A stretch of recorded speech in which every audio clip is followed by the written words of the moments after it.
이상하면 어디로 강남 내용치과 삐삐 꼬였네 들쑥날쑥해 교정해야겠네.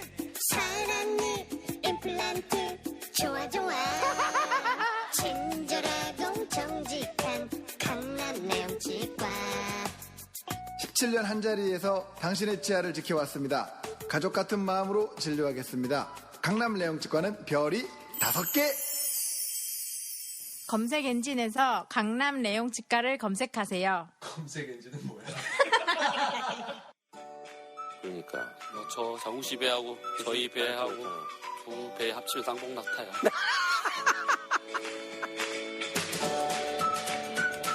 식구 여러분 안녕하세요. 후식을 위한 지식, 전쟁사, 문명사, 세계사의 장봉입니다. 이 정도면 좋은 목소리 아닙니까? 네. 이 방송을 듣는 방송 관계자 여러분, 문의를 해주시면 감사하겠습니다. 하지만 전 싸게 움직이진 않습니다.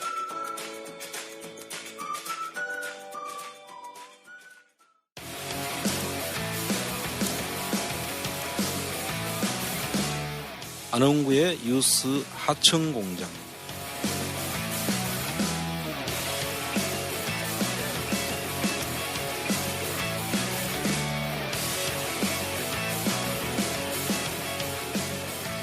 네, 안녕하세요. 반갑습니다. 제49회 안흥구의 뉴스 하청공장 시작하도록 하겠습니다. 안녕하세요. 반갑습니다. 반갑습니다. 네. 자, 저는 개그맨 장웅이고요. 그리고 민 위원장님 인사 부탁드리겠습니다. 예, 안녕하십니까.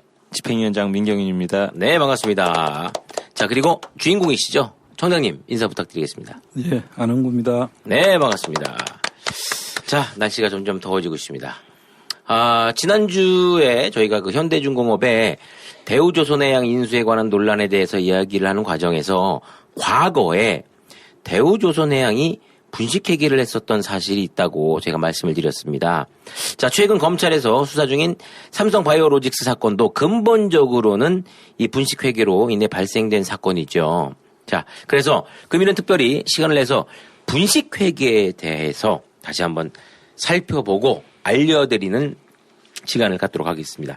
어떤 분들은 뭐 분식회계하면 분식집에서 뭐 장부를 가지고 얘기하는 거 아니냐 이렇게 이런 죄송합니다. 개떡 같은 소리였네요. 자, 금일 방송에서 앞서서 최근 그 참여연대가 매우 의미 있는 일을 하고 있어서 한 가지 저희가 좀 홍보를 좀 하고 갈 게 있죠. 예. 이미 뭐 언론을 통해서도 일부 알려졌는데요. 네.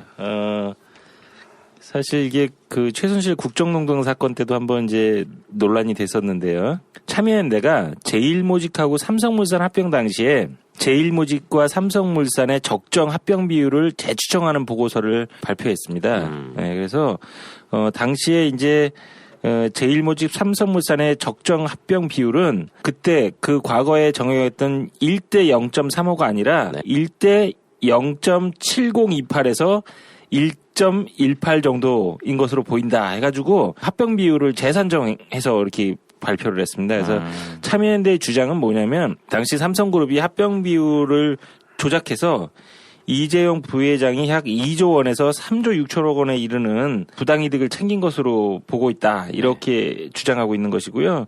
이에 따라서 삼성물산의 경영진 및 이사진들은 부회장인 이재용 부회장을 포함해서요. 배임 혐의를 벗어나기 어려웠고 민사상, 형사상의 책임을 지는 것이 불가피하다. 이런 입장인 겁니다. 그런데 이제 구체적으로 뭘 어떻게 해야 되느냐. 근데 이게 왜 이제 참여연대가 일어났냐면요.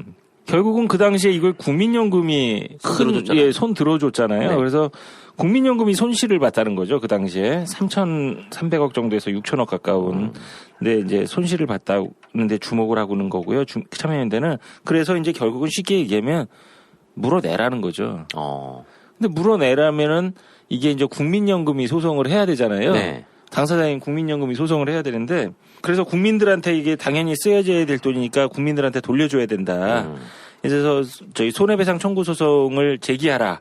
이렇게 주장하는 건데요. 이게 근데 보니까요. 2016년 12월에 요건과 관련해가지고 12,000명 정도가 청원을 했었네요. 국민연금이 손해배상 하라고. 했는지도 몰랐네요. 그러니까요. 저도. 그런데 이게 이제 처참하게 아주 무시되어 버렸다는 거예요. 이번에 참여연대에서요, 국민연금법 102조 1항에 근거해서 기금의 관리, 운영 책임은 보건복지부 장관에게 있기 때문에 헌법 제26조의 국가기관에 대한 국민의 청원과 청원법 제3조에 따라 보건복지부 장관에게 국민연금공단이 이재용 부회장과 삼성물산을 상대로 손해배상 청구를 하도록 촉구하는 국민청원인을 모집하는 운동을 하고 있습니다. 지금 참여연대가. 지금요? 네. 그래서 플란다스의 개도 사실은 저희가 이제 사실 이 건이 결국 삼성바이오로직스하고도 연결이 되잖아요. 그렇죠. 저희가 삼성바이오로직스 계속 설명도 많이 하고 그랬는데요. 우리 청취자 여러분들도 네.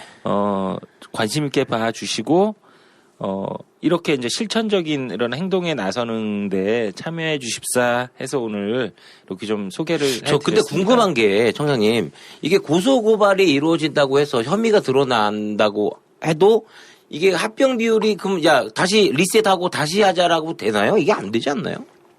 이런 거죠. 이제 그 이루어진 것 자체는 네. 이미 이루어졌기 때문에 그렇죠. 뭐 다시 되돌리기 어려울 수는 있습니다. 근데 지금 이 문제는 뭐냐면 삼성물산하고 제일모직이 합병을 하는 과정에서 그렇죠.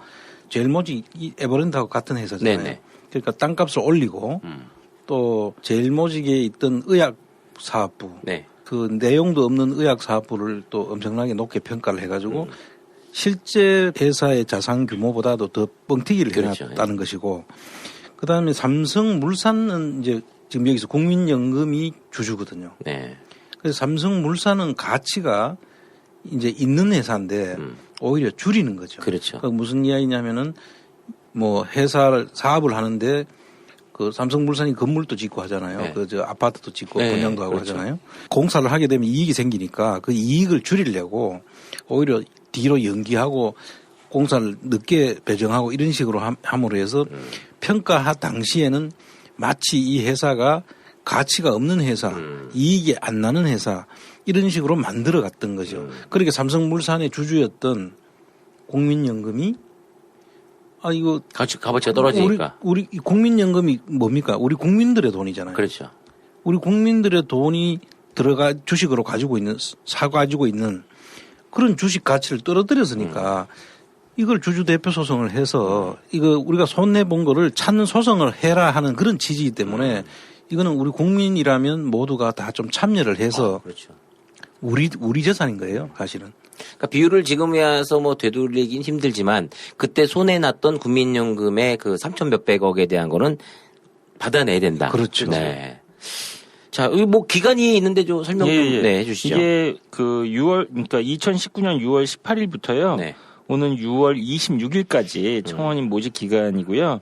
혹시 문의하실 일이 있으면 참여연대 사회복지위원회에 전화가 02-723-5056으로 해주시면 될 것 같습니다. 네. 대표 청원인은 지금 유재길 민주노총 부위원장님이시고요. 국민연금 기금운용위원회 위원이시네요. 그다음에 이경호 한국노총 사무처장님이시고요. 국민연금 기금운용위원회 위원이십니다. 그리고 이찬진 참여연대 집행위원장님이고 역시 국민연금 기금운용위원회 위원이신데요. 이 세 분이 그 지금 현재 대표 청원인으로 되어 있습니다. 그 국민연금에서 여러 가지 뭐 기업에 투자도 많이 하지 않습니까? 예. 네, 지분을 또 많이 갖고 있는데 그 뭐 몇 년도에 되면 연금이 바닥이 난다 이런 뉴스를 좀 많이 접하고 있는데 왜 이렇게 주식 투자를 못 하는지 모르겠네요. 국민연금은.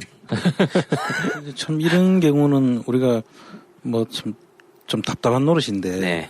우리 국민들 돈은 자기 돈이 아니라고 생각하는 것 같아요. 그러니까요. 국민기업이라고 불리는 기업들도 마찬가지고 예. 이런 국민들 돈을 관리하는 데는 이게 우리 진짜 국민 돈이고 자기 돈인데 네. 어떻게 이렇게 그 무책임하게 운영이 됐는지 참 이거 참 너무 답답한 노릇이에요. 저희 예전에 그 기억이 남는 게 그 동사무소 이름이 자치센터인가요? 주민자치센터. 네, 주민자치센터에 갔는데 어떤 분이 이제 연금 가지고 오신 거예요. 너무 많이 낸다 나는. 난 벌이가 이거밖에 안 되는데 왜 이렇게 많이 내냐. 근데 그분이 이제 자치센터 직원이신 분이 설명을 해주시는데 그분 이제 의뢰하신 분이 하시는 말씀이 아니, 내가 국민연금 나중에 안 받아도 되니까 나 이거 못 내겠다. 네? 맨날 무슨 어디에 투자하고 하는데 맨날 손해만 끼치고 이게 몇 년 뒤에 고갈된다고 하지 않습니까? 언성 높여서 싸우시는 얘기를 들었는데 청장님 말씀대로 국민들의 돈인데 진짜 자기 어차피 우리가 그걸 다 연금을 내고 있지 않습니까? 예. 예, 혜택을 받기 위해서 노후에 제발 좀 책임감 있는 우리나라 의무잖아요, 이게. 예. 근데 사실은 그 정권이 지금 바뀌었고 좀 국민연금도 좀 투명하게 운영이 돼야 되는데 지난번 저 대한항공 주주총회 때 네. 그때 저희가 방송을 한번 해드린 것 같은데 거기에 지금 참여하고 계신 그런 위원님들께 저희가 말씀을 들었는데 좀 답답하더라고요. 여전히 보수적이고 진짜 남의 일 하듯이 그렇게 하고 그러니까 대표적으로 그분들이 느낀 건 그거예요. 욕먹기 싫은 거예요. 그래서 요번에 뭐 논란이 많이 됐지 않습니까? 뭐 현대 엘리베이터 주주총회에서 그 현정훈 회장에 대해서는 기권하고 뭐 대한항공에 대해서는 뭐 반대했지만 저기 아들 한진 칼에 대해서는 또 뭐 또 입장이 좀 달랐고요. 뭐 이런 여러 가지 면에서 보면 여전히 근데 제일 쉬운 거는 그 돈이 내 돈이라고 생각하면 절대 그렇게 안 넘어갈 거 아니에요. 그럼요. 그 사람들이 아무리 그 합병 비율에 동의해달라고 한들 내 돈이라고 하면 절대 동의를 하겠습니까? 아, 그럼요. 이렇게 평가가 낮게 일부러 낮춰가지고 그 한 사람의 승계 작업을 도와주고 세금 없는 부의 승계를 그대로 해주는데 동의해달라고 하는 말에 누가 도장을 찍겠습니까? 그럼요. 근데 이게 직접 자기 주머니께 안 나간다고 해서 이렇게 하는 것은 좀 많이 잘못된 것 같다. 고수톱 치다가 100원만 잃어도요 얼굴 울그락불락해지는 분들 많습니다. 네. 싸움 나죠. 싸움 그럼요. 나. 네, 칼부림 나요. 네, 수사반장이 소재가 될 수 있습니다. 그런데 내 돈 아니라고. 이거 잘못된 거죠. 네, 아무쪼록 좀 투명하게 잘 좀 지켜주시면 감사하겠습니다. 자, 그럼 먼저 분식회계 정의에 대해서 좀 알아보고 분식회계 뭔가 이 회계적으로 문제가 있다는 뜻 같은데 분식회계 말이 좀 어렵다고 생각되는 분들도 있겠지만 이게 워낙 많이 뉴스에 나와가지고 아시는 분들도 꽤 많습니다만 정확한 정의를 좀 내려주시죠. 보통 이제 우리 분식회계라고 하는 거는 그냥 그야말로 사전적 의미로 많이 쓰는데요. 분식이라고 하면 분을 바른 화장을 하잖아요. 그게 분장. 분식이지요. 분장한다. 분장할 때 분장회계죠, 사실은. 분식이라고 하는 것은 가루를 발라서 꾸민다. 그 화장하는 거 아니에요, 결과적으로. 그렇네요. 분 그거예요, 진짜로. 네. 근데 이 분식회계라고 하는 거는 너무 미화된 표현? 한마디로 말하면 사실은 회계 사기입니다, 사기. 근데 우리가 이제 보통 분식회계라고 하면은 그냥 사전적 의미로 이렇게 뭐 가루를 발라가 원래 장부를 보기 좋게 또는 필요에 따라 가지고 이렇게 분장을 하는 그런 걸 우리가 분식회계라고 하는데 분식회계를 우리가 강의의 넓은 의미로는 탈세도 분식회계예요. 아, 탈세도요? 그러니까 탈세는 정상적인 회계 처리보다도 보통 이익이 낮는데 네. 그 이익을 줄여야 세금을 적게 내잖아요. 그렇죠. 그럼 세금을 적게 하기 위해서 장부를 꾸며놓았다. 이것도 협의의 분식에 속하는 거고요. 그러니까 예를 들어서 1,000억 매출에 순수익이 500억 났어. 근데 그럼 세금이 많이 낼 거 아닙니까? 그러니까 1,000억 매출도 줄이고 500억이라고 하고 순 매출을 500억인데 50억이다. 이렇게 줄여버리는 거죠. 예, 줄여버리면 그것도 이제 우리 강의로는 분식회계라고 합니다. 네. 그거는 이제 분식회계 중에서 탈세에 해당되는 그렇죠. 거예요. 탈세. 요거는 그러니까 실제보다도 이익을 줄여놓는 것. 네. 그래서 세금을 적게 내려고 그렇죠. 하는 것. 이게 탈세고요. 네. 그건 우리가 탈세라고 하잖아요. 네. 반대로 실제로 이익은 많이 안 났는데 이익을 낳는 것처럼 꾸미는 경우가 있어요. 거꾸로죠. 의사가 탄탄해 보이는 것처럼. 실제로는 이익이 뭐 10원이 났는데 네. 50원이 낳는 것처럼 꾸미는 거예요. 왜 여러 가지 이유가 있지 않겠어요. 네. 협의의 분식은 그걸 이야기하는 거고 이익을 줄였느냐 오히려 안 낳는 이익을 높여놨느냐에 따라 가지고 높여놨다고 하면은 이걸 분식회계 줄여놨다 이러면 탈세 이렇게 영역이 나눠진다고 보시면 되는 거죠. 근데 이제 그 청장님께서 방금 말씀하셨다시피 수익이 거의 많이 나지 않았는 회사를 많이 난 것처럼 분식회계를 하면 그게 사실 또 세금하고도 연결된 거 아닙니까? 그렇죠. 이제 탈세는 당연히 세금을 줄이려고 하는 그렇죠. 거 아니겠어요. 이익이 났는데 네. 이익이 안 났다고 해야지 세금을 적게 내니까. 그런데 이제 분식을 하는 경우는 단순히 세금만을 목적으로 하는 건 아니에요. 그 세금을 줄이는 게 아니고 오히려 세금은 더 내게 되죠. 그렇죠. 이익이 안 나는 네. 걸로 이익이 나는 걸로 그렇죠. 장부를 하니까 네. 세금은 줄이지만 이걸 통해 가지고 이제 어떤 문제가 있냐면은 실적이 별로 좋지 않은 회사가 실적이 좋은 회사로 평가를 받지 않겠습니까? 그에다 가치를 높이기 위해서. 그러면 뭐 예를 들면 상장을 한다든지 주식을 IPO라고 보통 이야기하죠. 상장을 할 때 회사를 가치가 없는 회사가 이만큼 이익이 나는 회사라고 이렇게 해서 사람들이 그걸 믿고 그 주식을 산다. 그러면 그만큼 다른 사람들로부터 속여가지고 돈을 뺏는 거잖아요. 저희가 이 범죄이죠. 계속 다루고 있는 삼성바이오로직스. 바이오로직스가 지금 그런 케이스죠. 또 회사 입장에서는 세금도 세금이지만 회사가 보통 돈을 은행으로부터 많이 빌려오잖아요. 네. 기업 하다 보면 돈이 이제 자기 자본만 가지고 할 수는 그렇죠. 없으니까 은행으로부터 돈을 빌려와야 되는데 은행에서는 그 회사 신용도를 볼 거 아니겠습니까? 이익이 나는 회사냐. 그렇죠. 회사가 계속 결손을 내고 있는 회사 같으면 회사가 돈을 못 빌려주잖아요. 그렇죠. 마치 이익이 안 났는데도 돈을 빌리기 위해서 대출을 받기 위해 가지고 그렇게 분식하는 경우도 있고. 그다음에 국가기관이라든지 공공기관에 뭐 입찰을 한다든지 이럴 때도 이제 이 회사의 재무 상태를 보고 이제 점수가 계산되잖아요. 그럴 때도 입찰할 수 있는 자격. 입찰 자격도 상당히 그 중요한 내용이 되는 거죠. 뭐 그래서 이 목적 자체는 여러 가지 그 이유가 있겠죠. 그런 이유 때문에 결과적으로 분식을 하게 되는 건데 뭐 그 외에도 분식하게 하는 이유는 여러 가지가 있고 이제 그럼 어떤 유형을 가지고 이제 분식을 하느냐 하면 어떤 방식으로 이제 분식을 하느냐. 네. 좀 구체적으로 좀 내용을 보게 되면 재고 자산 같은 우리가 이제 물건을 만들어 놓고 파는 경우에 네. 사실 재고를 허위로 많이 올려버리면 네. 이익이 많이 생긴 걸로 될 거 아니겠어요? 그렇죠. 그 재고도 많이 남아 있는데 매출은 이익은 많이 났으니까 이익이 많이 난 걸로 되지 않겠어요? 네네. 그래 되면 그거는 이익이 많이 나는 걸로 이제 분식을 해놨다 이렇게 이야기를 하고 그런 경우가 이제 있을 수 있죠. 그 다음에 허위로 제조 판매 팔지 않았는데 팔았는 것처럼 계산서만 끊는 경우가 있죠. 그럴 경우에도 이제 이런 경우에는 매출을 증가시키는 경우는 어떤 식으로 하느냐면은 상장회사인 경우에 매출이 안 일어나는 거를 매출 계산서를 끊어가지고 마치 신고를 합니다. 그러면 네. 세금은 더 내야 되겠죠. 그렇죠. 매출을 한 걸로 신고하지만 그런데 주가를 끌어올리기 위해서는 이 회사가 마치 영업이 잘 되는 것처럼 해줘야지 주가를 올리기 위해서 그렇게 허위로 매출을 만드는 경우도 있습니다. 네네. 뭐 이런 식으로 이제 그 분식을 하는 경우가 있고 없는 자산을 있는 것처럼 해가지고 그 자산을 가대평가하는 제일모직의 그 저것도 이제 분식을 네. 한 거잖아요. 그 평가를 해가지고 예를 들면 용인 땅을 갖다가 에버랜드 땅을 공시지가 조작을 통해 가지고 사실은 올려놓고 실제로는 그만큼 평가가 안 되는데 평가 그렇죠. 더 된 것을 이렇게 꾸미는 경우 뭐 이런 내용들이 이제 분식을 하는 유형인데 이 외에도 분식 유형은 너무 많은 거예요, 사실은. 그거는 이제 앞으로 이 차차차차 좀 더 알아보기로 하고. 근데 여기서 매출을 그럼 일으키면은요 상대방도 있잖아요. 그러니까 상대방도 같이 참여하는 거네요. 가라점표 끊어야죠. 가라점표 끊는 거 아니에요? 이제 이게 세금 계산서 같은 경우에는 예. 상대방이 필요해 가지고 끊는 경우도 있고. 네. 그거는 이제 어떤 식으로 하냐면은 물건을 실제로 안 팔고 계산서는 실물이 가면서 계산서가 끊겨야 이게 네네. 정상적인 거래인데 지금 이야기한 것처럼 물건을 안 팔았어요.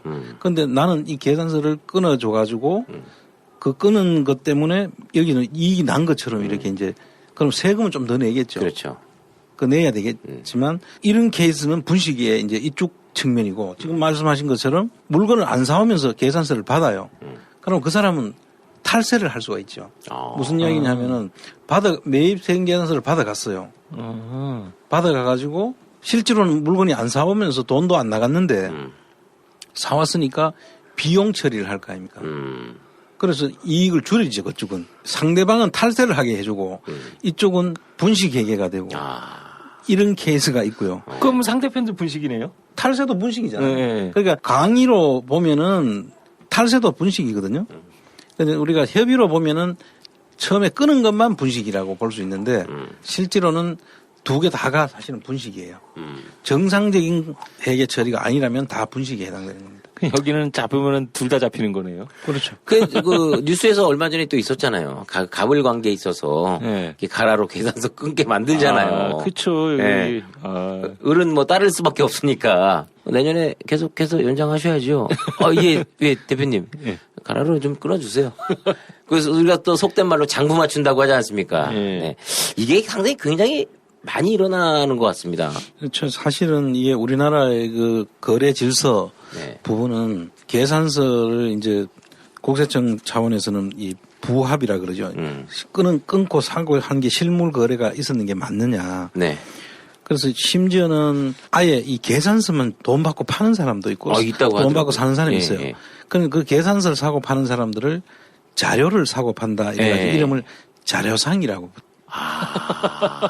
뭐 그래요? 공식 자료상. 명칭이 있네요. 오. 이야. 그래 이거는 아주 엄격하게 처벌을 하고 있습니다. 조세범 처벌법으로 다루죠. 그래서 이제 그런 경우는 이제 저 국세청 전산망이라는 게 있어가지고 신고되면은 그 신고된 내용들이 상대방은 매출로 신고됐고 그럼 산 사람은 매입으로 신고가 그렇죠. 잡혀야 되잖아요. 네. 그걸 대사를 하는 거예요. 전산으로. 그러면 이게 맞아 떨어져야 되는데 안 떨어지면은 그건 문제가 되는 거죠. 그래서 그런 식으로 지금 국세청에서는 대사를 하면서 조치는 하고 있습니다만 형태는 다양하게 지금 탈세를 하는 사람도 있죠. 자, 이 분식회계 참 이거 여러 가지 다양하게 활용이 되고 있는 것으로 보이는데 분식회계 목적 이거 도대체 왜 하는 겁니까? 정확하게. 그게 궁금합니다, 저는. 뭐 아까 제가 간단하게 말씀은 드렸지만 네. 좀 더 우리가 지금 한번 아까 국가기관이라든지 공공기관에서 간급공사를 발주받기 위해서 점수가 있잖아요. 그 점수를 받아야 되는데 이익이 안 난다든지 뭐 기본 조건들이 다 있는데 그 조건을 충족시키기 위해서는 분식회계를 해야 될 경우가 또 있죠. 이게 이제 주로 보면은 이제 건설회사들이 이런 케이스가 많아요. 그러니까 이제 건설회사들의 경우에는 이제 조그만 회사들 경우에는 간급공사를 받으려고 하면 뭐 세금을 다 냈어야 되고 뭐 이익이 얼마가 나야 되고 뭐 이런 그 여러 가지 조건들을 이제 충족해야만 입찰에 참여할 수 있는 자격이 생기는 거예요. 그렇죠. 그리고 그 평가 점수에도 이게 반영이 되다 보니까 평가하려고 하면 분식회계를 해야만 되는 그런 경우가 있어요. 그러다 보니까 이 회사가 실제로는 그렇게 좋은 회사가 아닌데 이런 경우에 이제 좀 제가 그 실무에 있을 때 경험을 잠깐 말씀드리면 이제 그런 건설 회사가 있단 말이에요. 계속 이익이 많이 나는 회사로 해가지고 이제 공사를 따야 되니까 그 일부 세금은 묻고 했죠. 이제 나중에 이제 자식한테 회사를 물려주려고 하다 보니까 실제로 회사는 그렇게 이익이 났다면은 좋은 회사잖아요. 실제로는 그런 이익이 안 나는 회사인데 간급공사를 받기 위해서 할 수 없이 했다 보니까 신고된 내용하고 실제 회사 사정하고 다른 거죠. 그런데 자식한테 상속세를 많이 내야 되잖아요. 왜냐하면 회사는 좋은 회사로 되어 있으니까 평가가 높죠. 높게 나니까 그 금액이 상속세액이 막 엄청 높아지는 거예요. 실제로는 그런 회사가 아닌데 자식한테 물려주니까. 그래서 그때는 그 회사들이 받는 사람 입장에서 보면은 회사를 받아가지고 이게 신고를 상속세를 실제로 뭐 그만큼 안 낼 세금을 내야 되는 경우가 있잖아요. 아, 그렇네. 그게 또 걸려있네. 그래서 옛날에는 그거를 공짜 없네. 아유. 그게 이제 대물림한 거죠. 네. 앞에 저질러 놓은 게 이제 자식한테 갔는데 그걸 어떻게 회피를 했냐 하면 이제 지금은 어렵습니다만 과거에는 이걸 또 회피를 해요. 파산해요? 아니 그렇게 안 하고 어떻게 하냐면 회사를 이제 상속세를 많이 내야 되는데 쪼개요? 그거를 주식으로 물납을 하는 거예요. 주식으로 물납? 그래서 물납이 사실은 잘 안 되는 거예요. 그래 무슨 이야기냐면은 돈으로 내야 되잖아요, 세금. 네. 주식으로 내는 거예요? 근데 그 가치가 없는 주식을 평가를 그만큼 받고 있으니까 그거를 그냥 주식으로 내게 되면 높은 가액으로 평가돼 가지고 세금을 내게 되잖아요. 그건 진짜 나쁘다. 거의 그 휴지 조각인 거를 국세청에다 네, 내는 뭐 거예요? 그 휴지 쪽인 거를 높게 평가해 가지고 상속을 받았으니 거기에 대한 세금을 그러면 너가 이렇게 평가했으니까 주식을 내겠다는데 근데 국세청도 전문가인데 그거 따져볼 거 아닙니까? 그럼 상속세를 못 매기잖아요, 원래. 아, 네, 그런 문제가 있죠. 그래서 그동안에는 그 주식으로 납부를 하고 그걸 또 이제 그럼 성업공사 요즘은 이제 자산관리공사 지금 캔코라고 하죠. 네. 거기서 이제 그걸 또 주식을 또 공매를 할 거 아닙니까? 네. 그러면 이제 가치가 또 없는 회사니까 떨어질 수밖에 없잖아요, 가격이. 네. 그걸 또 사는 경우가 있었어요. 이 기준일이 희한한 그 평가를 해가지고 그걸 또 세금으로 주식을 내고 지금은 이제 그렇게 못하도록 장치를 많이 마련했는데요. 과거에는 그런 사례도 있었어요. 근데 이렇게 만약에 관급공사 따려고 막 분식해고 그러면요. 공사하면서 그걸 또 메꾸려고 할 거 아닙니까? 그렇지 않아요? 그렇게 되죠. 그죠. 악순환이 계속 반복되는 그러니까요. 거죠. 그러면은 뭐 다리 짓다가 시멘트 몇 개 빼고 그러면 그 다리 무너지고 그러는 거. 그게. 많이 봐왔지 않습니까? 누가 어떤 분이 그런 얘기 하시더라고요. 세상 어딜 가봐도 다리가 무너지고 백화점이 무너지는 나라 이렇게 우리나라밖에 없다고. 딱 요런 경우에는 진짜 이거를 분식한 만큼 공사비에서 빼먹을 것 같아요. 예. 부실공사 또 이럴 수밖에 없죠. 그런 경우가 이제 그 좀 건설회사의 경우에는 그런 게 좀 많았고요. 그 다음에 이제 또 한 가지 우리가 예를 보면 금융기관이나 투자자 또 채무자에게 보다 낮은 이자율로 이자가 낮은 상태로 자금을 조달하고 싶을 거 아닙니까? 그렇죠. 그럼 낮은 상태로 조달하려고 하면 이 회사 신용평가가 좋아야 되죠. 네. 이 회사가 이익이 많이 난다. 그러면 낮은 이자라도 은행 입장에서는 충분히 돈을 회수하기 쉬우니까 낮은 이자율에도 너는 빌려줄게 이렇게 되는 거죠. 그래서 신용평가 등급이라고 이제 있잖아요. 네. 뭐 보통은 뭐 AA, 뭐 AAA, 뭐 AAA 플러스 뭐 이런 식으로 그 등급이 이제 쭉 매겨지지 않습니까? 그런 매겨지는 등급을 좋게 받으려 그러면 이익이 많이 나야 되잖아요. 그러니까 실제로 이익이 안 나는 것도 이 등급 때문에 이익을 높게 해가지고 또 이자를 낮춰서 조달을 하는 거예요. 이건 진짜 굉장히 중요해요. 사실은 이게 신용 등급에 따라서 금리가 정해지는 그렇죠. 기도 하지만 이게 이제 한도도 바뀌잖아요. 그렇죠. 네. 이게 신용 등급을 잘못 받아보면은요 회사채를 발행해도 누가 사주지도 않잖아요. 그러니까 이건 분식의 유혹이 굉장히 따를 수밖에 없어요. 여기에는 진짜. 그래서 요즘은 또 그 설립 연도하고 네. 얼마나 된 회사고 매출하고 다 보더라고요. 다 보죠. 네. 다. 예. 그래서 진짜 좀 투명하게 기업을 운영하는 입장에서도 이게 사실 돈이 필요하잖아요. 예. 예, 뭐 수입하고 하는 어떤 회사들 보면. 근데 그 조대님 말씀대로 설립된 지 뭐 1, 2년밖에 안 됐는데 뭐 회사 수익이 막 200%, 500%, 뭐 1000%씩 날 수가 없으니까. 그러니까 이제 그 간당간당한 거예요. 맞추기도 힘든 거예요. 뭐 인건비 나가고 고정비 나가니까. 그러니까 이제 그 지금 위원장님 말씀대로 그런 유혹이 많이 있더라고요. 그러니까. 그러면 네. 이거는 이게 자금 조달하는 회사들은 아주 여기에 진짜 많은 유혹을 느끼죠. 그런데 이게 진짜 이건 큰 사고가 나는 게요. 만약에 신용등급 이렇게 분식회계 해가지고 잘 받았는데 파산했다. 그러면 그거 투자했던 투자자들하고 금융기관들은 진짜 부실화되는 거거든요. 그렇죠. 그러니까 이건 진짜 위험한 거죠. 또 더군다나 또 문제가 되는 게 상장사인 경우는 이제 즉각적으로 주식하고 연관이 돼 있으니까 그렇죠. 네. 사실 이제 일반 개미 투자자들이나 뭐 기관이나 외국인이나 그들은 이제 정보가 좀 빠를지 몰라도 개미 투자자들은 정보가 늦거든요. 그러면 이제 그 전년도 그 회계라든가 이런 거 분기별 회계 이런 걸 보고 이제 회사가 나아지고 있구나. 수익이 나구나. 그래갖고 그 주식을 투자를 했는데 분식회계에 나중에 걸려서 뭐 이게 뭐 거래 정지가 되고 뭐 상장 폐지가 되고 이러니까 그냥 난리 나는 거 아니겠습니까? 그러면 네. 예, 그러고 이제 또 뭐가 있냐면 이거는 이제 강의의 분식회계. 그러니까 강의요? 강의. 넓게. 이제 탈세도 이제 분식회계를 기준으로 본다면은 탈세도 사실은 강의로 볼 때 분식회계. 탈세는 그야말로 탈세잖아요. 네네. 근데 탈세는 뭐 잘 아시겠지만 세금을 줄이기 위해서 이익이 났는데도 불구하고 이제 이익을 줄이는 경우죠. 그런 경우는 이제 뭐 대부분이 세금이 많이 나가는 사람들은 여러 가지 목적으로 세금을 내는 게 두려우니까 안 내고 싶은 거는 인지상정이잖아요. 그러니까 그 자체를 줄이기 위해서 회계 처리를 하는 걸 우리가 이제 분식회계라고 보면 되고. 이럴 때는 비용을 확 늘릴 거 아닙니까? 그 비용을 늘리거나 원래 이익이 너무 많이 난다 하면은 뒤로 이제 이익을 기간을 이연을 시키는 경우가 있죠. 이월시키는. 예. 그 다음 해로 올해 들어올 네네. 매출을 내년으로 살짝. 근데 그런 거죠. 그거는 그래도 애교 아닌가요? 그렇죠. 예.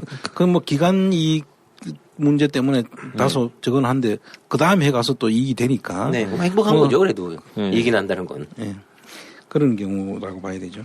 그 다음에 이제 상장 회사의 경우에는 주가 조작을 시도한다든지 또 투자자들한테 이제 자기 회사 주식 거래를 좀 많이 될 수 있도록 하기 위해서 이제 하는 경우인데 이거는 제가 계속 다루고 있는 회사가 그렇지 않습니까? 그렇습니까? 네. 이익을 불리는 방식을 통해 가지고 주가를 이제 끌어올려 가지고 어떤 시점에 계속 올리다가 나중에 이제 터뜨리는 그런 케이스죠.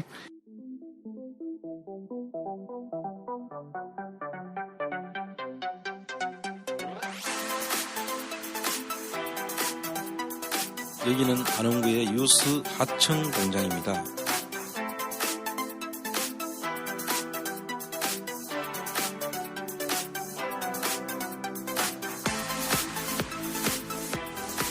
저는 아주 납득이 안 가는 게 신약 개발을 하는 게 아니라 바이오시밀러 복제약을 만드는 회사가 주가가 그렇게 막 엄청난 거에 대해 나 참 뭔가 좀 많이 잘못되고 있는 거 아닌가. 사실은 우리나라 금융시장 취약하잖아요. 네. 투자할 수 있는 종목이 한계가 있어요. 그렇죠.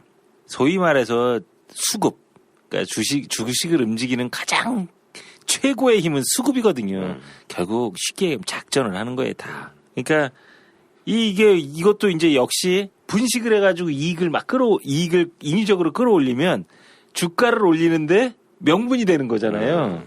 예. 그래서 보통 보면 우리가 상장회사의 경우에도 매출이 이제 대단히 중요한 요인이 되잖아요. 네. 매출이 많이 일어나야지 그렇죠. 주가를 견인할 수 있잖아요. 이 회사 장사가 잘 되네. 뭐 이익률은 얼마인지는 몰라도 하여튼 매출은 많이 일어나야 된다. 그러니까 이제 옛날에는 뺑뺑이 거래라고 하죠. 그건 또 뭐 전문 용어인데 그러니까 같은데 어떤 겁니까? A, B, C 회사를 네. 이제 두어놓고 실제로 A가 B에다가 이제 예를 들어서 100억 매출을 끊어요. 네. B는 C에다가 100억 매출을 끊고 오. C는 다시 A한테 100억을 줘요. 서로. 그러니까 이게 뺑뺑이 도는 거죠. 품앗이 해주네요. 이것도 이제 그런데 그러면 완전히 그거는 빈 껍데기가 돌아다니는 거네요. 실제로 나중에 똔똔이잖아요. 네. 돌아오면은 매출 매입이 제로 되잖아요. 네. 결과적으로. 그러면은 결과적으로 이게 주가 조작의 하나의 사례가 되는 거죠. 그러니까 지금 말씀하신 시밀러 약 그런 거는요. 주가를 올렸다가 떨어지는 날엔 사고가 나는 거죠. 그런 거는. 근데 이런 분식회계는 명분을 만드는 거거든요. 그러니까 이런 건 또 이제 국세청 차원에서는 이제 세금 계산서 질서벌. 원래 실물이 가고 계산서가 끊겨야 되는 게 그렇죠. 기본 원칙이잖아요.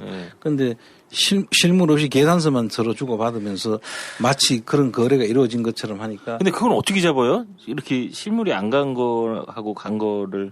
이제 실제로 갔는지 안 갔는지는 자금 흐름을 보면은 네. 알 수도 있고 거래 내용을 재고를 확인해봐도 그런 경우가 요즘은 왕왕이 최근에 내가 못 봤는데 옛날에 꽤 이게 주식 시장에서는 이런 것들이 많이 단속을 정하고 했죠. 네. 주식은 환상적인 거예요. 모든 부정이 거기서부터. 자, 그럼 저희가 이제 삼성 바이오로직스 분식회계에 대해서 이야기를 꼭 안 나눠볼 수가 없을 것 같아요. 네. 한겨레 신문에 보도된 내용을 좀 봐야 될 것 같은데 검찰이 어떤 증거로 어떤 잣대로 들이대고 있는 거죠? 이 삼성 바이오로직스는 저희가 이제 수차례 많이 말씀을 드렸잖아요. 네. 근데 이제 보니까 검찰에서 지금 보고 있는 게 아주 저희가 지금 청장님께서 쭉 지금 말씀해 주신 거에 종합판이다. 이렇게 볼 수 있는 게 함축적으로. 예, 이게 저희는 이제 핵심적인 것만 그동안 말씀을 드렸잖아요. 이재용 부회장에 대한 승계 작업을 네. 위해서 뭐 이렇게 합병하면서 합병 비율을 어쩌고저쩌고 이렇게 얘기를 했는데요. 여기 보면은 좀 더 구체적으로 보면은요. 삼성 바이오로직스가 이제 재무제표 자체가 거짓말로 만들어졌다는 거잖아요. 검찰이 보는 거는. 그래서 그걸로 사기 대출을 받았대요, 또. 그러니까 사기 대출이 아니라 대출을 받았는데 그러면서 그건 사기가 아니냐 이렇게 말하는 거고 더군다나 저희가 좀 전에 청장님께서 말씀해 주신 것처럼 비상장 주식이 상장이 됐잖아요. 이게 지금 그러니까 유가증권 상장하는데도 이게 분식이 이용된 걸 아니냐 그렇네요. 이렇게 이게 종합판인 거예요. 완전히. 그렇죠. 그래서 사실은 우리가 아까 내가 좀 뭐 사전적 의미로는 분식회계라고 한다라고 하지만 이게 사실 형사처벌을 대상이 되는 회계 사기예요, 사기. 쉽게 말하면은 사기의 방식이 분식회계지 실제로 사기인 거예요, 이게.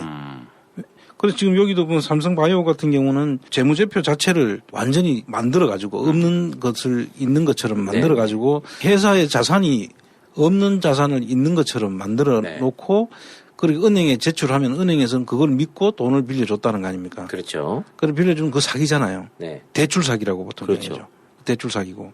그다음에 유가증권을 상장할 때 IPO를 하면서 상장을 하려고 하면은 이익이 나지 않으면은 안 되니까 마치 채무가 있는데도 불구하고 채무가 없는 것처럼 속인 거죠. 상장을 할 수 있는 요건에서 이제 요건을 피하기 위해서 상장 결손이 나거나 회사 자산이 얼마 이상 안 되면은 상장이 불가능한데 상장할 수 있도록 속였잖아요. 네. 그럼 결국 이것도 사기인 거예요. 아. 그래서 이런 걸 우리는 그야말로 사기 행위의 방식으로서 분식회계가 동원된 거다. 우리 삼성바이오로직스를 분식회계라고 하면서 분식회계가 무슨 죄가 사기가 죄가 된다는 건 다 알잖아요. 그렇죠. 사실은 이게 사기 행위의 하나의 수단으로서 회계 분식을 한 거예요. 그렇게 이해를 하시면 더 이해하기 쉬울 것 같아요. 근데 금액이 굉장히 커요. 삼성은 역시 스케일은 커가지고 이게 지금 그 당시에 상장할 때 공모된 자금만 2조 2천억 원이라는 거예요.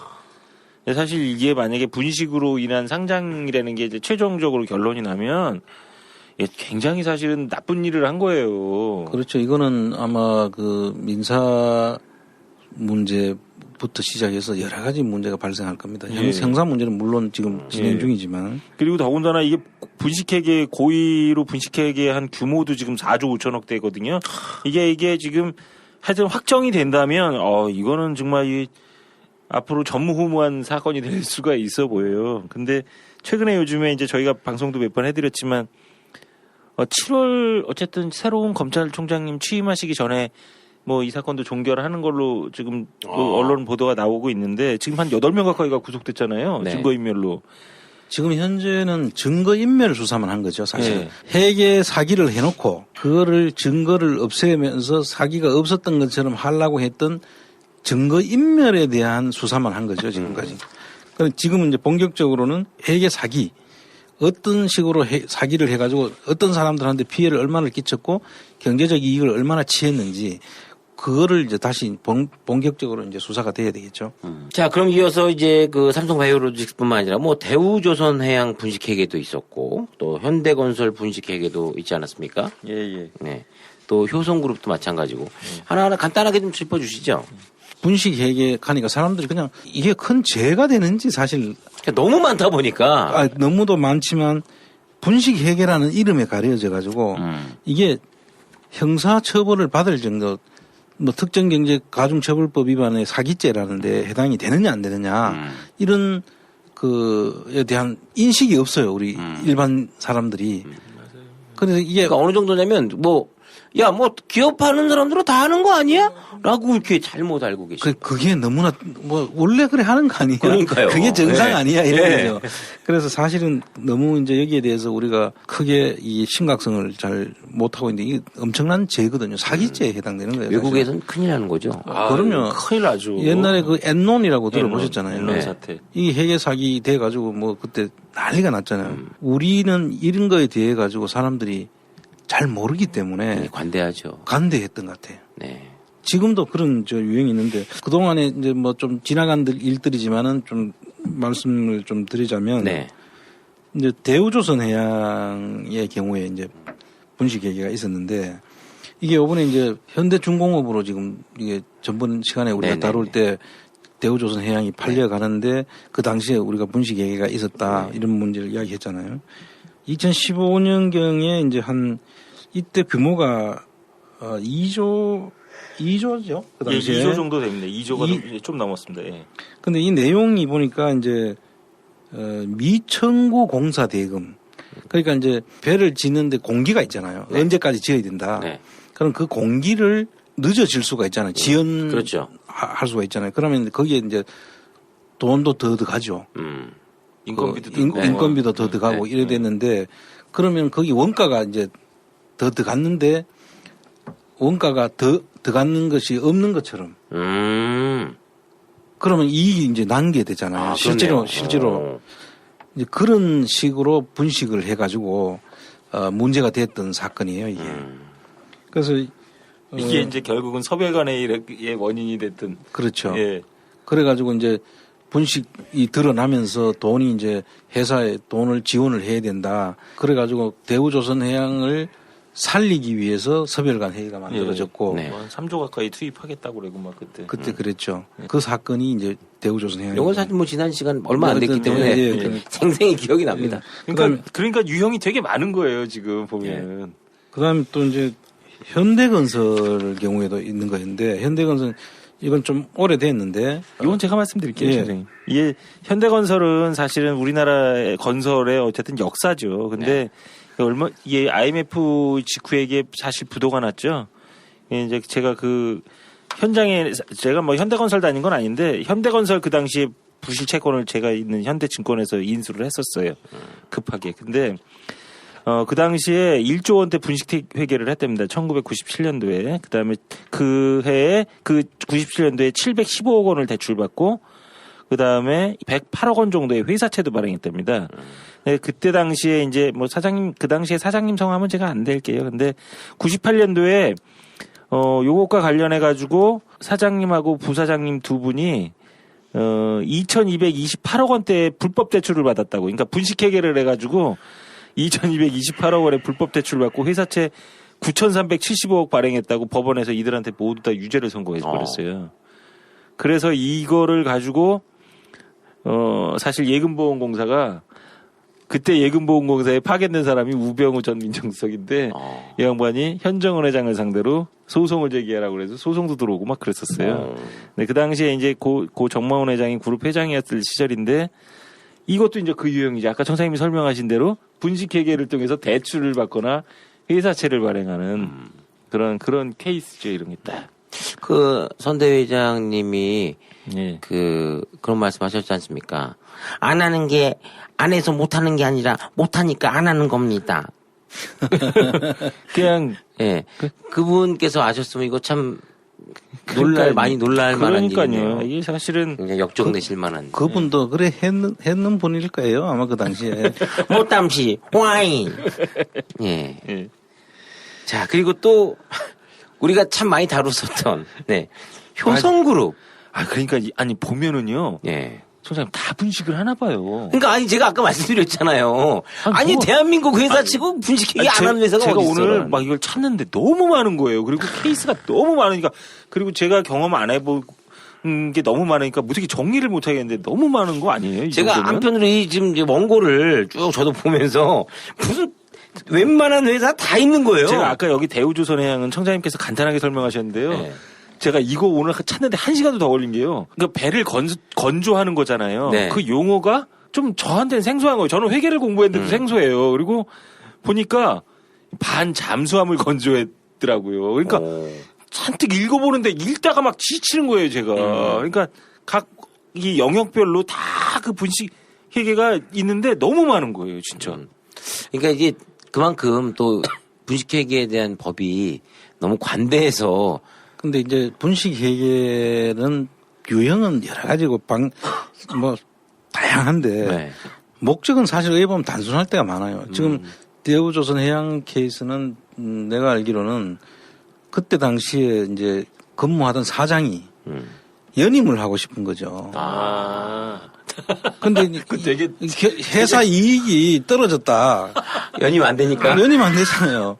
근데 그분은 정말 진짜 그러니까 이런 케이스들이 너무 많은 거예요. 그 다 목적은 다양한데 어쨌든 방식으로서 분식이 쓰여졌고 그게 이제 뭐 연임이 됐든 뭐 대출이 됐든 주가 조작이 됐든 주장하는 바를 얻기 위해서 이런 장난을 친 거죠. 할 말이 없습니다. 진짜. 근데 그분들 되게 제 기사 보다 보니까요. 그 분식회계하고 또 논란이 됐던 게 5천억의 성과급을 받아갔더라고요. 야, 그러니까 이제 지금 또 그것도 해당이 되는 거예요. 해당이 돼요?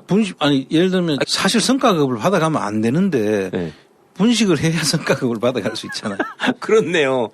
회사가 마이너스인데 성과급 어떻게 받아가요? 근데 분식회계에서 1조 흑자가 난 것처럼 해 5천억을 받아갈 거 아니에요. 그러니까 회사는 너덜너덜 걸레가 되든 그러니까 말든 이제 회계 장난인 거죠, 사실은. 나만 챙겨 나가면 된다. 그래서 이런 이 분식회계가 우리가 이제 탈세는 나쁘다는 거는 전부 다 알아요. 네. 탈세는 정말 문제가 생기는. 그래서 탈세는 국세청 영역이잖아요. 네. 근데 사실 이 분식회계는 금감원 영역이에요. 주무 간서가. 아, 그렇죠. 아, 이건 진짜 국세청에서 이것까지 봐야 되는 거 아니에요? 아니, 국세청은 탈세를 주로 보잖아요. 아, 근데 엄밀히 따지면 이 분식회계도 국세청에서. 그래서 사실은 이 기관 간의 칸막이를 사실 없애야 된다고 제가 늘 이야기하는데 국세청에서 하다 보면 분식회계 정황이 드러났다. 네. 알 수 있잖아요. 네. 보면. 그러면 그거는 금감원으로 토스를 해야죠. 그럼 금감원에서 처벌하면 되고 금감원에서 분식회계 여부를 보다가 보니까 탈세한 게 나온단 말이에요. 그럼 탈세는 또 국세청에 토스하면 되는 거예요. 그래서 이런 기관들 간의 협조가 꼭 공조가 필요한 사항이라고 저는 감히 이야기합니다. 아, 그렇죠. 그런 것 같습니다. 그런데 지금 말씀하신 SK 효성그룹은 국세청이 적발을 했더라고요. 아, 네. 이야기하세요. 아, 네. 제가 얘기할까요? 효성도 저희가 이제 한번 했으니까 저기 한번 정리를 해봤는데요. 2006년대예요. 이거는 처음에는. 근데 그때는 그 뭐가 어떻게 된 건지 그 자기네들이 공시를 했더라고요. 조회 공시가 들어오니까 회계기준 위반에 대해서 1,500억 규모의 분식회계를 했다고 실제로 공시를 해버렸어요. 2006년도에. 그래서 보면 98년도 효성물산 합병 이후에 해외 현지법인에서 발생한 적자를 흑자로 둔갑시켜서 5년간 1,525억 원의 그 순손실을 재무제표에서 누락해 온 거다. 뭐 이렇게 공시도 좀 해고 그랬나 봐요. 근데 뭐 효성 측엔 또 입장을 냈더라고요. 그래서 합병한 이후에 해외 현지법인이 갖고 있는 매출 채권 회수가 가능하다는 판단에 따라 손실을 잡아놓지 않았다며 이번에 회수가 불투명하다고 판단해서 한꺼번에 떨어냈다고 이렇게 해명을 했다고 하는데요. 그런 이후에 그 사건 이후에 효성은 제가 보기에는 약간은 상습적인 것 같아요. 그런데 2013년 9월에 국세청이 세무조사하는 과정에서 이게 이제 지금 국세청이 주 효성의 1조 원대 분식회계 와 1,000억 원대 비자금 조성 혐의를 포착하고요. 국세청은 당시 효성그룹 회장이었던 조성래 명예회장 등을 검찰에 고발했고 검찰은 그해 10월에 본격적인 수사에 착수했답니다. 지금 근데 또 지금 효성이 또 난리죠. 최근에. 그렇죠. 지금 뭐 우리가 또 탈세 제보도 하는 것도 있고 지금 뭐 조세범 범칙 조사로 해가지고 지금 계속 조사가 되고 있다고 언론에 보도가 되고 했는데 근데 조금 병 같아요. 이 효성은 이런 분식회계라든지 탈세에 대한 뭔가 믿는 구석이 있었는지 상당히 좀 일반 회사들하고는 다른 양상을 보이고 있어요. 이제 보통 보면 해외에다가 그 투자를 했다가 해외 투자를 해서 실제로는 적자가 안 났는데도 적자를 낳는 것으로 처리를 하고 손실 대손 처리를 하죠. 그래서 그 손실 처리를 하고 그 회사는 실제로 해외에서 멀쩡하게 살아서 움직이죠. 그러면 그 자기들과 관련된 그러니까 보통 이제 검은 머리 외국인 여기서 이야기가 나오는데 그런 사람들이 그 회사를 이 사람들을 대리해서 관리하고 있다가 다시 그 돈이 검은 머리 외국인이 국내에 외국인 투자 자금으로 들어오는 뭐 이런 형태를 취하는 게 이제 일반적인데 이 효성은 이런 그 비자금이라든지 이런 게 사실 좀 너무 많은 것들이 지금 이야기가 되고 있는데 제대로 된 수사나 조사가 좀 덜 이루어졌다는 것 같고 실제로 우리가 탈세 제보한 것도 지금 제대로 손을 보지 않고 있는 거 아닌가 그런 생각이 들어요. 납득이 이해가 안 가네요. 대통령이 오늘 열심히 하라고 그랬으니까 해야 되겠죠, 이제? 그래, 지금, 이거 보면 주로 이제 우리나라에 지금, 예선 작은 돈이라도 지금 FIU라는 기관이 있어가지고, 돈의 흐름을 다 이제 그렇죠. 실제로 이게 거래가 맞느냐 안 맞느냐 이걸 다 보지 않아요. 근데 이 내용으로 보면 실제로 해외 쪽에서 움직이면 우리 관할이 벗어나잖아요. 그러니까 대기업들 중에 이런 그 불순한 의도를 가지고 해외에서 돈을 만드는 경우가 왕왕 있어요. 근데 그 중에서도 이 효성이 좀 자주 거론이 되는 거예요. 진짜. 이게 참 어떻게 보면 법이 굉장히 가볍기 때문에 그런 것 같습니다. 아이 뭐 저기 뭐 사돈이 힘이 셌는데요, 뭐. 아, 그러네요. 예. 그런 배경이 있지 않나 싶고요. 그다음에 SK건설 최근에 왜 언론에도 한번 문제가 됐잖아요. 라오스의 그 댐 아, 네네네네. 붕괴가 됐을 예, 때 예, 예. 뉴스에 또 크게 또 나왔었죠. 붕괴됐죠. 그리고 그게 이제 뭐 SK의 책임이냐 아니냐. 이래가지고 뭐 SK는 우리가 책임질 일이 없다고 했는데 어쨌든 시공사였으니까 네. 댐 붕괴의 원인도 원인이지만 또 다시 그 댐을 새로 지어야 될 거 아니에요. 그럼 거기에 들어가는 돈이 상당히 많이 들어갔을 텐데 그러면 그 사업에서는 적자가 볼 수밖에 없는 그런 그렇죠. 불가피한 상황이 나올 텐데 이거를 그 지분평가 이익이라고 해가지고 지금 오히려 이익이 낳는 걸로 이야기를 하고 있어서 이거는 이제 분식회계 의혹으로 지금 제기를 하고 있는 부분이 있습니다. 그럼 근데 원래는 한 12억 정도 적자가 날 거라고 예상을 했나 보던데요. 그렇죠. 이 자체가 흑자가 이렇게 나기 힘든다고 다 보는데 이거는 이제 전문가들 사이에서는 이건 보면은 이건 반드시 적자가 나는 게 정상인데 오히려 흑자를 내놨으니까 말이 안 되는 건데. 근데 왜 그랬을까요, 총장님? 그래서 이런 경우는 항상 이유가 있는 거예요. 그렇죠. 아직은 그 이유가 뭔지는 이제 앞으로 나오겠죠. 이게 이때 뭔가 사정이 있는 거죠. 근데 이거를 지금 의혹을 제기하신 분이 김영태 분식회계 추방연대라는 데 대표가 하셨는데요. 이 회계 전문가들이 이거 보면 네. 이런 거는 뭐 누가 봐도 이건 뻔한 거 아닙니까 사실은.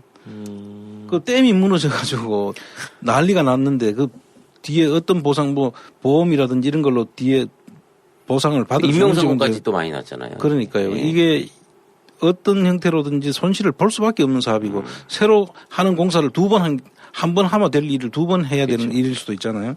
그는 분명히 이게는 문제가 있는데 이걸 어떻게 이익을 내놨는지. 왜 그랬는지 궁금한데요, 진짜. 주가 좋네요. 진짜. 네. 그리고 이제 해외 건설 공사의 뭐 아까 이야기했듯이 뭐 점수라든지 또는 그게 은행 문제라든지 뭐 여러 가지 있을 수 있죠. 그다음에 뭐 대표자가 그는 오너가 따로 있으니까 대표자가 자기가 뭐 월급을 더 많이 받아가려고 한 건 아닐 테고. 연임? 하여튼 그런 이유가 있을 텐데. 연임의 보너스? 근데 여기는 오너님이 나오신 지 얼마 안 됐는데 조심하시 왜 이러는 거예요, 도대체. 그런 부분들이 이제 분명히 이유가 있겠죠. 이렇게 할 수밖에 없었던 데는. 궁금합니다. 네. 이런 걸 알고 보면은 기사를 봐도 재미가 있을 거예요. 이게 네. 무슨 이유로 그랬을까? 그냥 그 라오스의 댐 무너진 거하고 우리 무슨 상관이야. 이게 무슨 이유가 있을 텐데 그렇죠. 이렇게 보시면 네. 되는 거죠. 그다음에 이제 포스코 건설도 이제 이런 케이스인데 포스코 참. 이 포스코 건설은 이거 우리가 한번 쭉 더 다뤄봐야 될 정도로 이 문제가 심각한 데인데요. 여기서는 오늘 뭐 너무 복잡한 건 두고 다음에 시간 내서 정확히 포스코 건설은 다뤄주시죠. 따로 한번 하죠. 네네네. 이 포스코 건설의 경우에는 이제 방식이 이거예요. 사실은 결손이 낳는 거야. 예를 들면 뭐 이런 거죠. 브라질에 있는 거기가 일관제철인가 브라질에 있는 그 제철소를 짓는 일을 포스코 건설이 간 거예요. 근데 거기에서 공사를 하고 예상보다 받기로 하고 들어간 거보다 비용이 더 들어간 거예요. 그래서 상당히 문제가 있었던 사업으로 듣고 있었는데 여기서 이제 그러니까 들어가는 돈을 못 받으면 결손을 처리해야 되잖아요. 그렇죠. 근데 못 받는 비용에 대해서 장기 채권으로 잡아놓은 거예요. 채권으로 언젠가 받게끔. 예, 그러니까 받을 수 있다, 이렇게. 사실은 장기 채권이라고 하면은 받을 수 있는 거든 없는 거든 이렇게 정리를 해줘야 되는데 장기 채권으로 했다가 지금 단기 채권으로 바꾸면서 결손을 떨어야 되잖아요. 장기 채권은 오랫동안 시간이 걸려서 해소할 수 있는 거니까 네. 그런 식으로 이 이름을 장기 채권 이름으로 뭐 포장을 해가지고 분식을 한 거죠. 그래가지고 이 분식을 했는 내용인데 여기도 무슨 문제가 있을 거다. 실제로 짐작하는 바들은 좀 있는데 이런 내용들이 포스코도 분식회계를 할 수밖에 없었던 이유가 있었을 거다 하는 거죠. 장기 채권 2964년도에 지급하게끔 앞으로 지금 900년 뒤에 여기도 이제 아까 그 단체에서도 의혹을 제기해가지고 금감원에 조사를 하라 막 이런 요청들이 있는데요. 금감원 바쁘겠습니다. 그 실제로 이제 사실 금감원에서 이런 것들 조사를 해야 되거든요. 금감원이 진짜 분발해야 돼요. 거기 월급 많이 받지 않나요? 금감원 많이 받습니다. 네. 돈 받은 만큼 많이 받고 일을 하셔야 될 텐데. 아마 회계사들도 많이 포진돼 있고 네. 변호사들도 아마 많이 있는 걸로 알고 네. 있어요. 그런데 이게 이런 부분들이 그냥 이런 게 언론에 먼저 이렇게 노출이 되고 할 정도면 직무를 사실 해태하고 있는 거죠. 네. 저는 거기도 장님 말씀하셨다시피 머리 좋으신 수재분들, 회계사분들 굉장히 많으신데 왜 귀찮잖아요. 왜 항상 청장님과 위원장님만큼의 역량이 안 되시는지 두 분이 너무 월등히 뛰어나신 거 아닙니까? 잘하겠죠. 예? 거기. 일당 100씩 하시는 거 아니에요, 두 분? 잘하겠죠. 거기도. 다른 사람들은 관심이 없고 우리는 관심이 조금 더 있다는 것 뿐이죠. 정작 관심을 가져야 될 분들이 관심을 안 갖고 있으니 아이고 답답합니다. 네. 자, 제 49회 안원구의 뉴스 하천공장. 네. 오늘은 분식회계에 대해서 알아봤습니다. 좀 뭐랄까 좀 이런 이야기를 나눌 때마다 제가 아까 중간에도 말씀드렸다시피 좀 사법 체계가 좀 야 이거 분식회계 잘못했다면 큰일 나. 무슨 말도 안 끔찍한 소리 하지 마. 야 절대 생각도 하지 마. 이렇게 좀 사법 체계가 조금 좀 탄탄해야 된다고 좀 생각이 듭니다. 저희 끝으로 한 말씀 부탁드리겠습니다. 이제 뭐 우리가 항상 이야기하고 있는 부분들이 이게 사실 뭐 우리만 아는 부분은 아니거든요. 네. 이걸 담당해야 될 국가 기관들이 모를 리가 없잖아요. 그럼 이런 것들은 정말 우리 이런 시민 단체가 이렇게 뭐 허공에다가 이렇게 메아리를만 남길 게 아니라 그분들이 권한도 있고 수단도 있잖아요. 툴도 가지고 있는 분들이니까 그분들이 나서면은 내가 그래 어려운 일이 아니라고 생각해요. 근데 그거를 이렇게 계속 이런 이야기가 반복되도록 한다는 거는 이거는 이제 좀 뭔가 대한민국이 달라져야 되지 않을까 그런 생각을 합니다. 아니 선생님 말씀 들어보면 그 생각이 드네요. 금감원이라든가 국세청도 막 인력 때문에 항상 그런 얘기도 많이 하잖아요. 사람이 너무 없어서 우리가 바빠서. 그런데 참여연대가 어떻게 보면 보안관 역할을 하고 있지 않습니까 지금? 네? 그렇죠. 시민연 참여연대. 그런데 막강은 좀 힘을 좀 많이 줘야 될 것 같아요. 자, 두 분 오늘 수고 많이 하셨고요. 저희는 또 다음 주에도 좀 더 재미있는 재미가 있지만 좀 화나는 일로 다시 돌아오겠습니다. 오늘 고생 많이 하셨습니다. 감사합니다. 감사합니다. 네. 네, 수고하셨습니다.